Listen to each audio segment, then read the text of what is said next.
अपने सीधे और सपाट बयानों से विरोधियों को चित करने वाले भारतीय विदेश मंत्री एस जयशंकर एक बार फिर अपने बयान को लेकर चर्चा में हैं। इस बार उन्होंने इंदिरा गांधी और राजीव गांधी को लेकर ऐसा बयान दिया जो सुर्खियों में है। दरअसल एस जयशंकर ब्यूरोक्रेट से मिनिस्टर बनने की अपनी दिलचस्प यात्रा के बारे में बता रहे थे। इस दौरान उन्होंने कहा कि इंदिरा गांधी और राजीव गांधी दोनों ने मेरे पिता को कैबिनेट सेक्रेटरी के पद से हटा दिया, जबकि उनके बेटे राजीव ने मेरे पिता की अनदेखी की, उनसे जूनियर अधिकारी को कैबिनेट सेक्रेटरी बना दिया। बता दें कि एस जयशंकर के पिता डॉक्टर के सुब्रमण्यम देश के जाने माने रणनीतिक विशेषज्ञ और पूर्व ब्यूरोक्रेट रह चुके हैं। उन्हें भारत के न्यूक्लियर डॉक्ट्रिन का शिल्पकार भी माना जाता है। समाचार एजेंसी ANI को दिए इंटरव्यू में उन्होंने कहा कि मेरे पिता ईमानदार और सख्त अफसर थे। संभवतः वो सबसे कम उम्र में ब्यूरोक्रेट बन गए थे। उन्होंने 1979 में जनता सरकार से अपने करियर की शुरुआत की थी।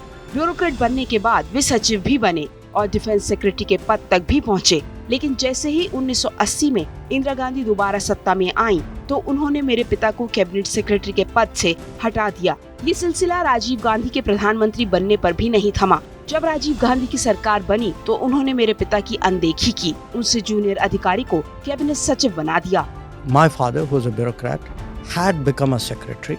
In 1980, when Indira Gandhi was re-elected, he was the first secretary that she removed. Jaishankar ने अपने पिता के साथ हुई नाइंसाफी को लेकर खुलकर चर्चा की और तत्कालीन कांग्रेस सरकार को कटघरे में खड़ा कर दिया। इसके अलावा उन्होंने खुद के ब्यूरोक्रेट बनने से लेकर कैबिनेट मंत्री बनने की दिलचस्प यात्रा के बारे में भी बात की। इंटरव्यू के दौरान जयशंकर ने अपने सपनों को भी साझा किया। विदेश मंत्री जयशंकर ने कहा कि मैं ब्यूरोक्रेट परिवार से हूँ और मेरे पिता मेरे आदर्श हैं। मैं भी उनकी तरह एक शानदार ब्यूरोक्रेट अफसर बनना चाहता था। विदेश मंत्री एस जयशंकर ने कहा कि जब मेरे बड़े भाई सेक्रेटरी बने तो मेरे पिता बहुत खुश हुए थे। जयशंकर ने कहा कि मेरे पिता मुझे सेक्रेटरी और फॉरेन मिनिस्टर बनता देखते तो खुश होते, लेकिन ये मेरी बदकिस्मती थी कि जब मैं इस पद पर हूँ, लेकिन आज वो इस दुनिया में नहीं है।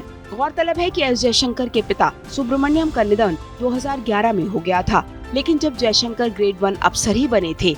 बता दें कि एस जयशंकर के डिप्लोमेटिक करियर की शुरुआत 1977 में IFS अधिकारी बनने से हुई। 2001 से लेकर 2015 तक वो तमाम देशों में बतौर हाई कमिश्नर और राजदूत नियुक्त रहे। उन्होंने चेक रिपब्लिक, सिंगापुर, यहाँ तक कि चीन में भी बतौर राजनयिक सेवा दी। 2015 से 2018 तक उन्होंने फॉरेन सेक्रेटरी यानी विदेश सचिव का पद संभाला। 40 साल से भी लंबे करियर में उन्हें सबसे बड़ी उपलब्धि 2019 में मिली। मोदी सरकार की दूसरे कार्यकाल में उन्हें विदेश मंत्री का पदभार संभाला। बता दें, वो देश के पहले विदेश सचिव हैं जो सीधे विदेश मंत्री के पद पर पहुंचे। विदेश मंत्री रहते हुए एस जयशंकर की विदेश नीतियों की सभी कायल हैं। चीन हो या पाकिस्तान या फिर पश्चिमी देशों को आईना दिखाना हो, एस जयशंकर ने भारत का प्रतिनिधित्व एक सशक्त देश के रूप में बखूबी किया है।